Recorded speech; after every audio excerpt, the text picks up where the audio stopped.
There we go. So going forward with the launches 2.0, we all know 3.0 is going to come, whether it's a year, 2 years, 4 years, whatever. But for those who would like to participate, those who would like to be involved in what it takes to put together a body of knowledge and then have your name in the new next version, at any point, just let us know, and we'd be happy to have volunteers to support. Okay. A little bit different today. Not only both Antonio and myself, we're going to present the changes to you, and we're going to go through SIR and share each of the modules, talk about what just the highlight of the changes. We can't go through everything, but the key significant ones, as well as our own comments. But also something different we thought today. Well, let's start with the breakout question. So we're going to have the breakouts. Antonio, if you don't mind, would you just sort the rooms while I give the question? I can do the breakouts here. Thanks. So Antonio and I have spent the last 8 months working together talking about what has changed in the last 4 years for companies since implementing strategy. Now, let me take one element out the way. We're not talking pandemic. So the pandemic was a moment of time. We haven't referenced it in the new body of knowledge. So I'm not talking about the pandemic. I'm talking about from a business perspective, what has changed. And the obvious example is Gen AI, which of course 4 years ago, none of us were talking about. Okay.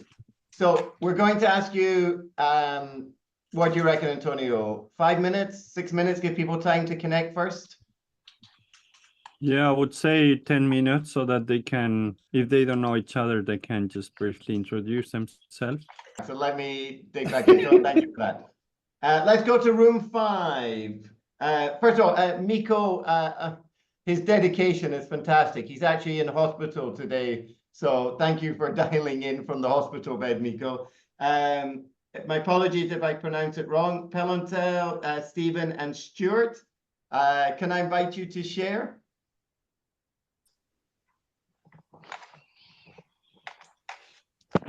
Yeah, good morning. I'll start. Stuart here. Good morning, good afternoon, and good evening to everyone. Yeah, our conversation, we sort of aligned on, I think, a common thread, which is there's I think a lot has changed, but also not a lot.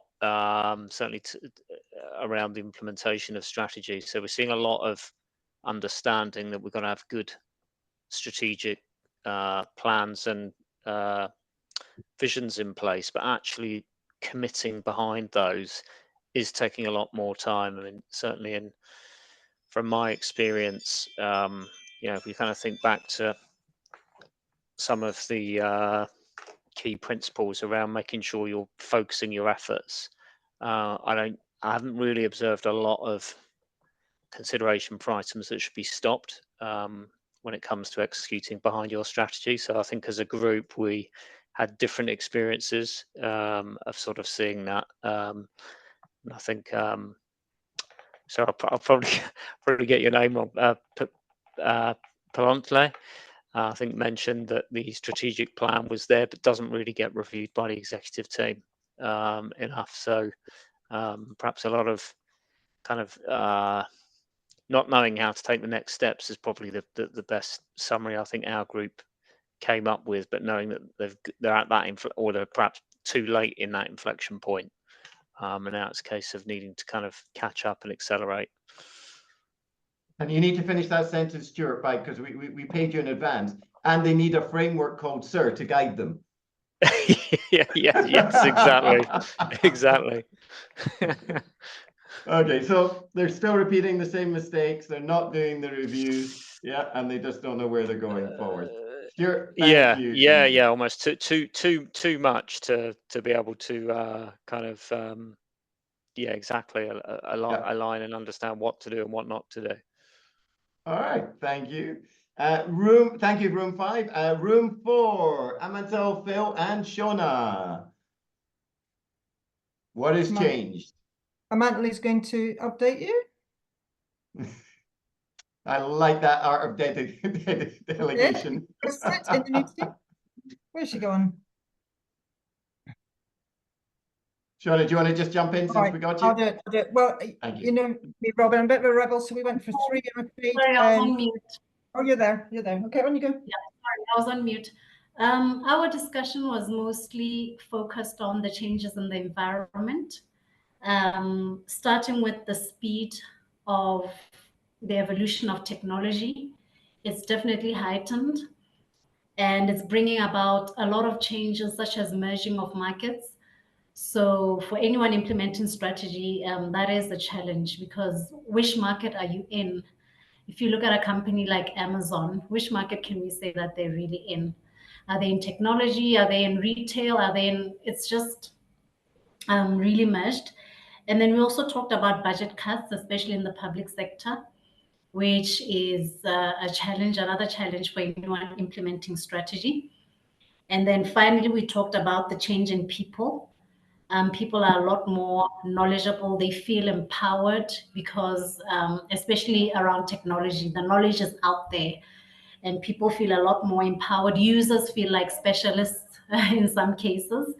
So that can be a challenge, but people are actually a critical part of strategy implementation.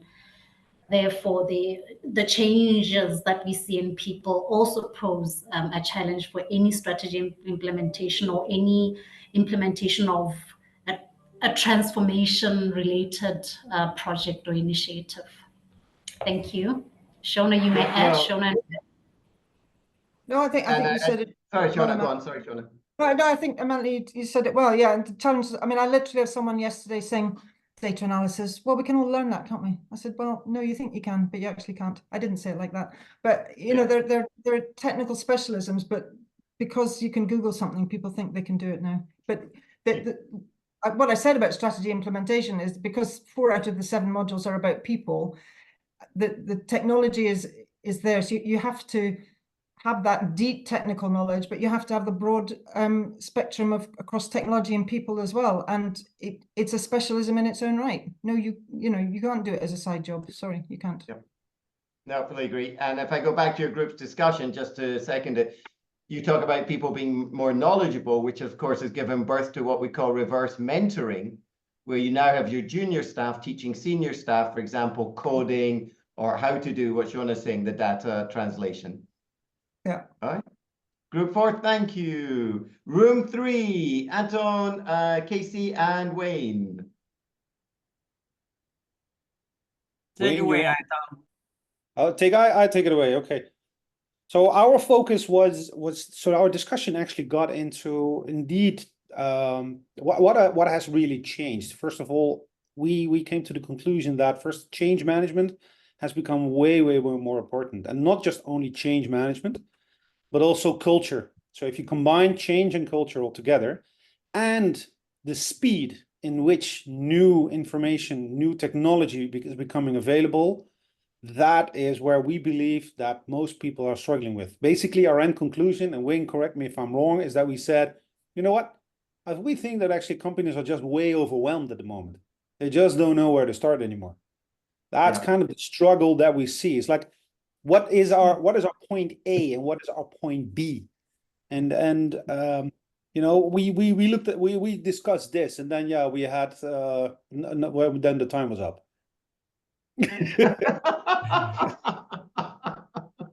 Okay, but yeah, I mean, we blame you actually, Robert. It's just 9 minutes. Come on, man. I know. So okay, we'll do the monthly meetings 2 hours.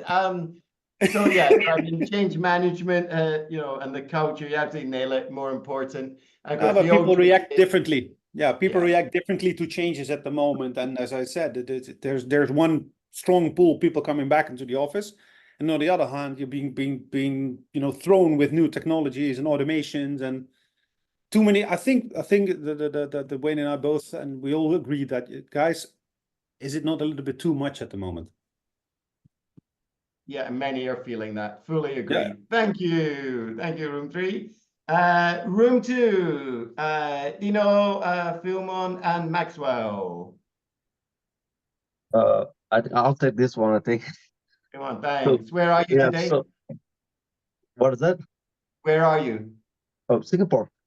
In Singapore. Okay, thank you. Yes. Yeah, so we discussed a little bit about so more and more companies right now is talking about data. The strategy up to data driven. So more companies is aware that data is important to get into the strategy.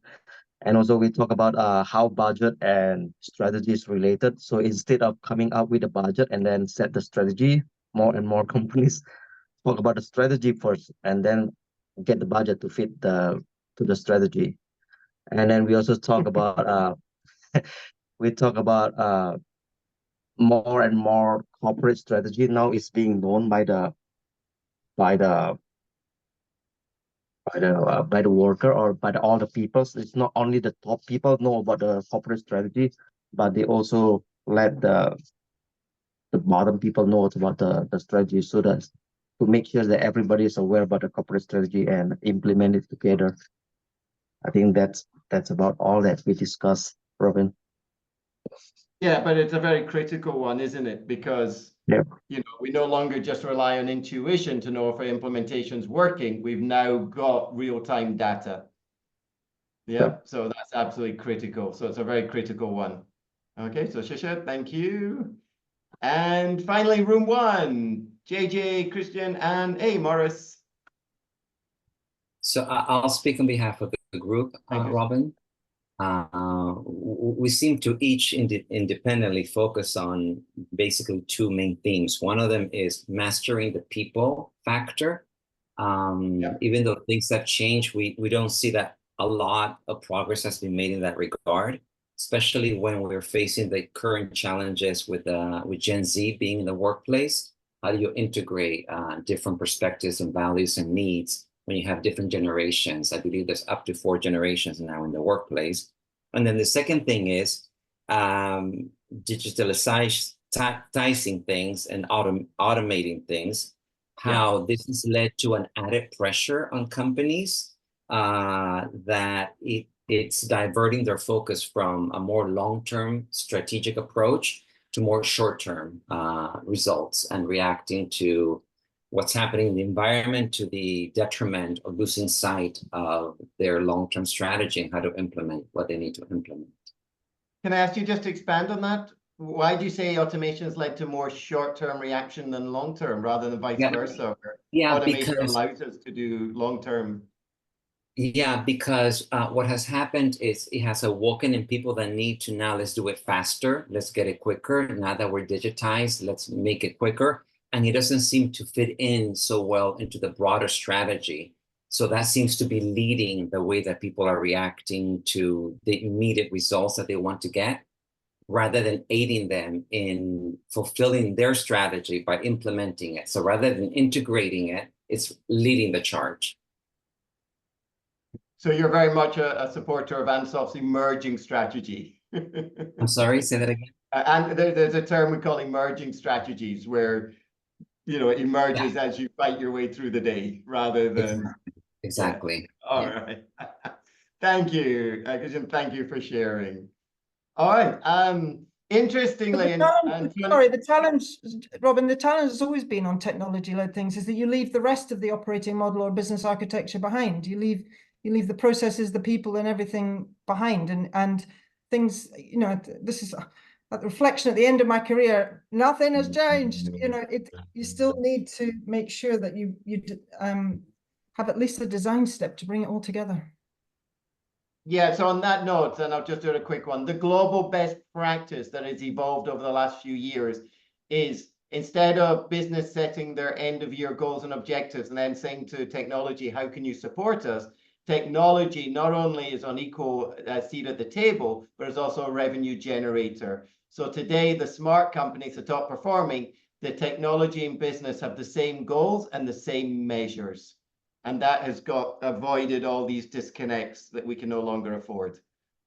All right. But with your permission, I'd like to go forward, and before Antonio scolds me, so we can share the changes in the last part of the meeting. The other key thing is the one we didn't hear a lot that Antonio and I talked about was AI and ML, which was touched briefly by some of you, but that was one of the key themes that you came out with. But thank you for all those inputs. Also, we'll summarize those as well when we do the posting of the video. But for the second part of the meeting, this is why, what we'd like to focus on, which is what's changed in the SIP course, the Strategy Implementation Professional course. So you can see the eight updates in front of you. I'll run through them quickly, and then we'll delve deeply into the changes themselves. So Antonio and I, we went through each of the learning platforms at each step. So, the 4 sub areas, we updated, there were a few, just cleaned it up as we were doing the review. One of the feedback we had received was some of you would click on an external link and it was no longer there. So we didn't know about it because we weren't in the course. So we were dependent on the participants' feedback, but we wanted to see if we could resolve that problem. And I'll share how we did that in a moment. So what we did is, where possible, instead of giving a link, we converted it to PDF files. Okay, so that was easier for you going forward. And then the other critical thing is we went through every link and we converted it to what's called a permanent link. So even if the article video reference is taken down from the internet, the link will always be there. So that was a nice solution that we found to the problem, and every link was converted to that. At number 5, we were conscious that there wasn't enough diversity in our references and quotes. So we went through every quote and reference to update those. We'll share a couple of examples. Some of the statistics were also getting a bit obsolete. So we wanted to make them more relevant. Shona, stop nodding your head. I've got you on camera. You're mute. And then last 2, the typo. Thank you to those members who sent in the corrections. There were 2 or 3 typos in the quiz in the body of knowledge, which helps you prepare for the exam. And we fixed those. And then Antonio and I went back into the studio and we reshot just all but 2 of the opening and closing videos. And we made them much higher resolution, and we added subtitles that were missing. So we took care of that as well. All right. So here we go. I'll kick off first with leadership. Then Antonio's going to go for the value creation. And of course, we're using SIR. So examples, these are highlights for each. So in the leadership excellence module, the external paper from HBR, Making Your Strategy More Relevant, it's already now 13 years old.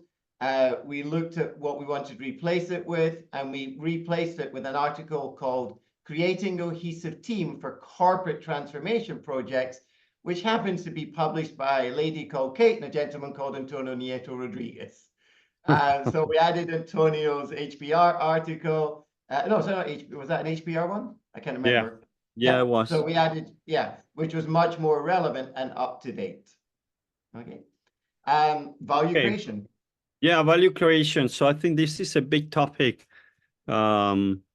where I think all what we do has to lead to value creation. And at least you see that a lot that I talk in the project space, focus on benefits rather than deliverables. And that what we wanted to highlight here. You see a couple of articles on HBR that we found relevant. Amy Webb is one of the top thinkers on future and strategic planning. So we really like what she writes, and fits very well with the connection with strategy implementation. So you see 2 papers from her. PMI has been trying to move. So I think one of the challenges is always prioritization. It's not easy to prioritize 10 initiatives. It's already challenging, but companies today, they have hundreds of initiatives. So how do you prioritize hundreds or thousands of initiatives? That's a science that has not been yet developed, and AI is helping, but we're not there. And the last one, digital, a big topic for Robin. So we added more on the value of digital transformation. Okay, is there one more page? Yeah, one more page, Antonio. Yeah. So some other case studies. I'm a big fan of purpose. So this was no, my first article in HBR was purpose, hierarchy of purpose. And then I wrote one on change.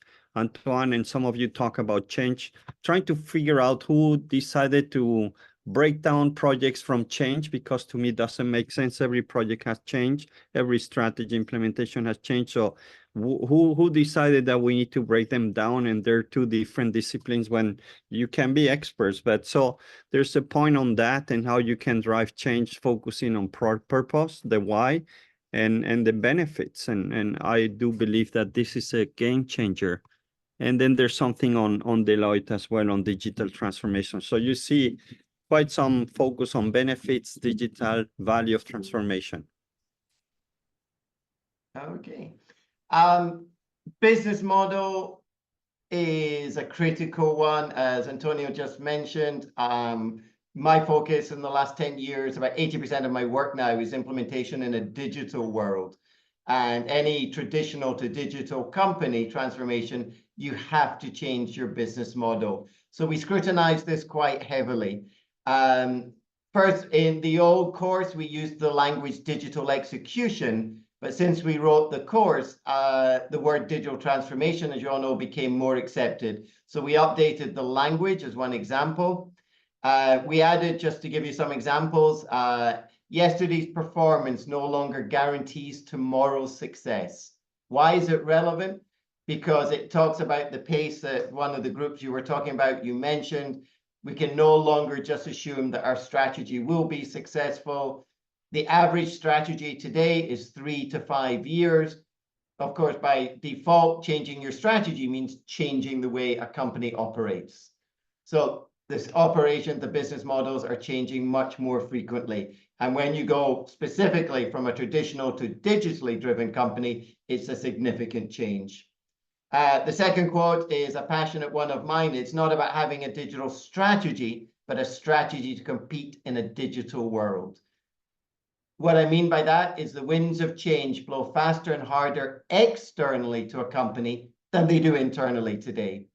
So leaders need to be aware. Simple examples, how the war, unfortunately in Europe or the Middle East is affecting the world, or a ship getting stuck in the Suez Canal, causing a 3-month backlog in supply chain. External papers that we removed, the complete guide to business agility, why it's important, was a little bit older. So we updated it with McKinsey one, the impact of agility, how to shape your organization to compete. We also updated, this is called the ticking clock model that I developed with one of Jeremy, who I work with in the digital leadership partnership, different business to the Institute.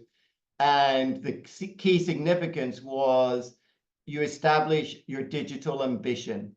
So earlier this year, we did the research of over 2,000 leaders across 18 countries and 4 continents, and we found that most struggled with digital ambition. So we did some more update on the research and the work there.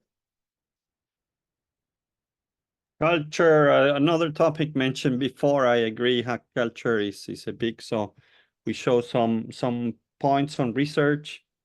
We know that. I think that one of the comments Robin and I always talk, it's about Peter Drucker, culture eats strategy for breakfast, or is the other way around, but culture keeps being a high priority. So don't know if there's more on culture. Yeah, just there's the quotes. Yeah, some quotes we can you examples can read of updates, diversity. Yeah, Brené Brown, PepsiCo. Yeah.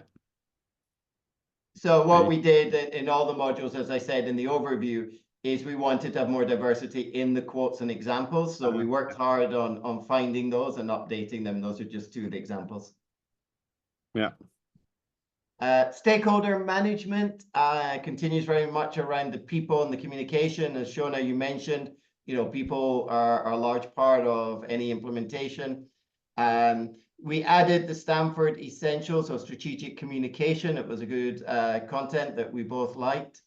The recommendations we'd made in communication software 4 years ago were mostly obsolete, so we just deleted all of them.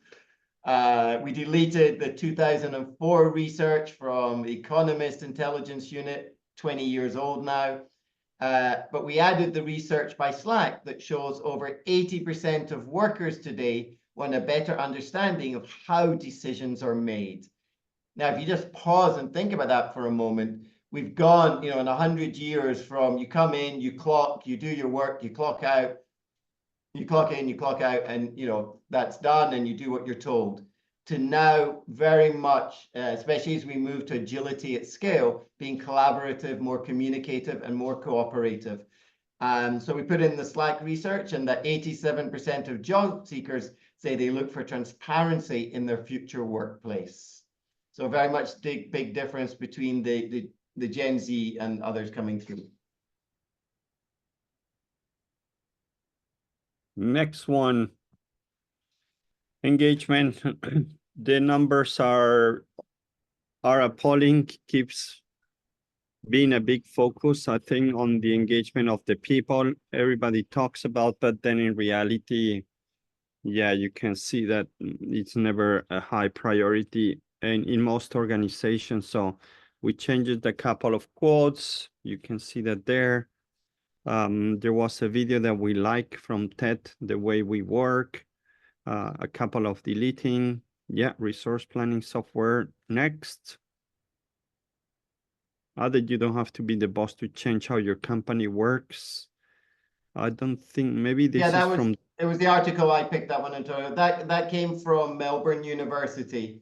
Okay. I've forgotten the professor's name right now. But one of the things Antonio and I always hear, or not always, but hear quite a lot, is I'm not a senior leader. How can I make change? So this is more about self-empowerment, within your area of influence, making a difference, and how you do it.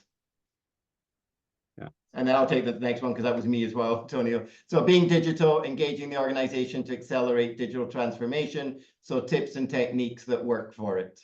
Do you want to do track performance? Sure.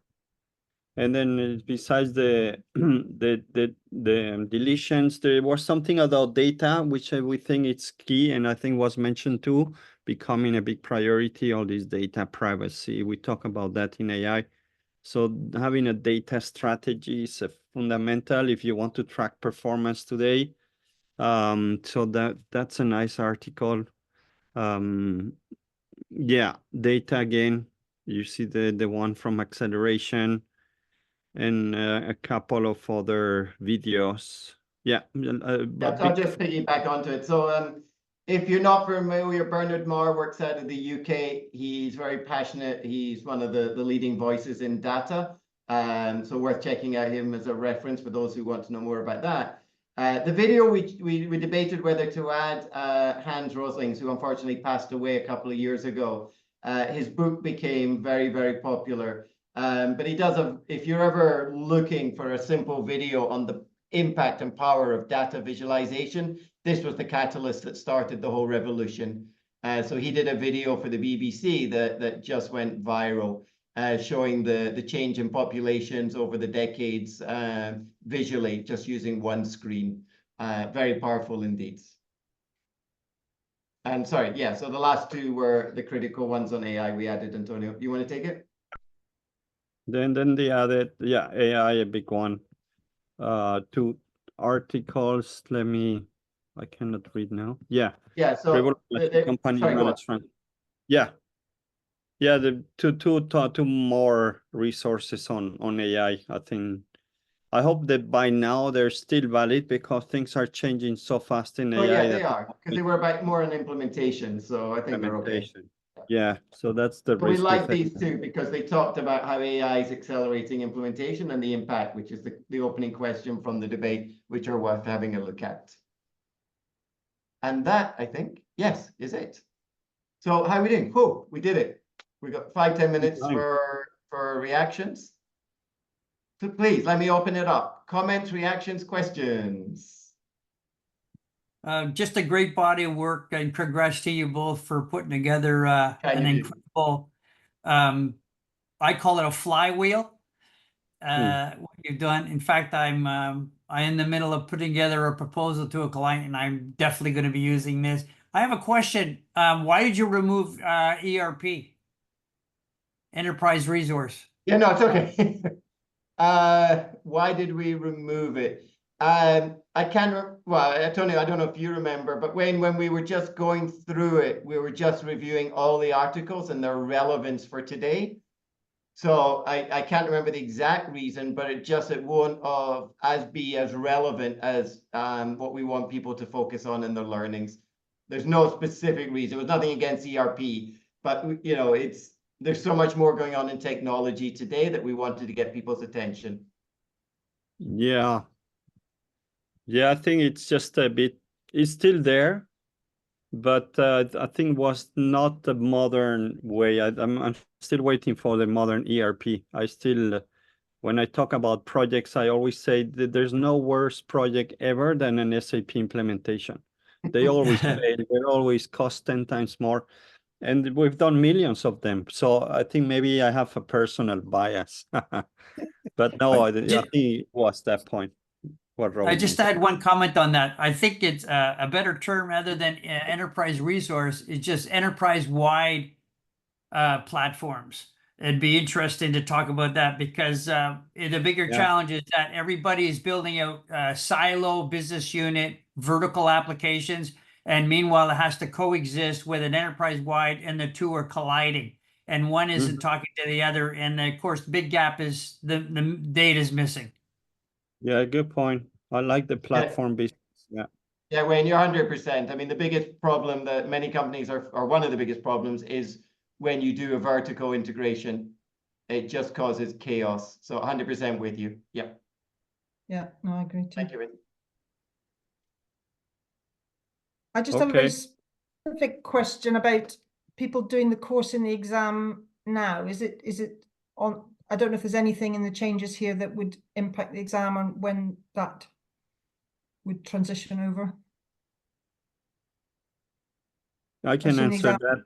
We had that question during the break as well, Sean. No, we've not updated the exam is still the same, and that content was for the exam is still there, so we didn't touch that because that's the articles that Robin and I put together and maybe a few quotes, but the content is still the same. We do need to check the questions, but we know that's another of this process that's a bit painful. So I think we need to do it, but we have not planned that yet. Well, we'll do it at the end of the year. We're targeting. Right. Yeah, we'll aim for that. Okay. Thanks. That's perfect. Great question, Shona. Yeah. And that's it. Hey, we're getting off the hook lightly today, Antonio. Yeah. I haven't said a thing yet, guys. Yeah, didn't say a word. No. But Robin, Antonio, well done. It's the last month I've been on this journey. I thank you, and I thank you all over the internet. It's been an eye opener, and I regret I didn't do it earlier. And I think with these updates that you did, you just hit the mark. So well done. Thank you. Congratulations. Thank you, Antoine. It's Robin. Antoine has like 3 MBAs and I don't know how many certificates. If he and he's Dutch, so he says what he thinks. So if he says that, he means that. I'm not even done yet. I'm still. Yeah, that's what I was gonna say. I think you saw it. You saw it this week. I got my certificates now, and I'm doing now a very interesting one, which is disruptive strategy, and definitely. There's things in there that I want to hold against you and Antonio and say, hey, maybe some things that we could pick up that would definitely be an absolute added value here as well. Yeah, thank you. You're welcome. I'd just say that I think the changes look great, Antonio and Robin, and congratulations. It looks like you've taken on board a lot of the feedback that you've received. One of the things that I gave feedback on when I did the course was it would be good to see a broader range of cultural references and examples from other countries, and it looks like you've tried to address that a bit. So I'll look forward to having a look and seeing and giving further feedback. And Thank Phil, you. thank you Well for done. that. And it goes forward again, saying, you know, when you have content that you feel would be relevant for the course that we're not aware of, you know, I'm getting mixed up. I have a new book, so I put the reference of New Zealand in the new book, one of my implement stories. It's not in the course. But, you know, if you have content that you feel, you know, we don't need to just wait for a 4-year review. We will tweak and adjust, you know, we'll adopt agile practices, we'll do check-ins. So if anytime you feel something is relevant, we're happy to add it, you know, to the sessions. Okay. Thank you, Roger. Great, thank you. Closing Okay, remarks. I can go back to the pool. He's on holiday, so Antonio, thank you for joining us while you're on vacation. Thank you. No, it's I do nice. not want to see you in yellow speedos, Antonio. I do not want to see you. Okay, try and get that visual out your head. Thank you, everyone, right. from my side. Thank you for being there. Thank you for helping us grow and develop. We still have big plans. I think we can reach further, and there's good developments. It's something that we do with lots of passion. Robin just launched a new book. I'm working on a new book, so it's on top of many things, but it's a big priority for us, this community and what we're doing. So we thank you for being there and helping us in this journey. So I'll organize the next one in September, and back to you, Robin. September the 3rd. No, September the 3rd, just to so Tuesday, the yeah. timing Antonio will send out, but it's September the 3rd. Antonio will let you know the timing. To all of you who've taken the time to join us for the meeting, it's always, you know, one of the most pleasurable things for Antonio and I is to see how many of you across the world as we build the implementation community. You know, we both look forward to the monthly meetings because it's the only opportunity we have to see you on camera and to meet with you. Hopefully, maybe one day we'll do a implementation global conference and we'll all get to be in the same room at the same time. But from both Tony and I, thank you to everyone because without you, of course, there is no SII. So thank you to everyone for being with us this evening or today, and continue to implement well. Thank you. Thank you. Well done, guys. Bye-bye. Thank you. And Bye-bye. enjoy the Bye-bye. reading. Thanks. And if Thank you have you. any feedback, let us know. Please Thank don't hesitate to you. send feedback. Have a great month. Take care, everyone. Helping them. And Thank Nico, you. fast Bye. recovery. Yeah, thank you. Bye. Thanks, bye.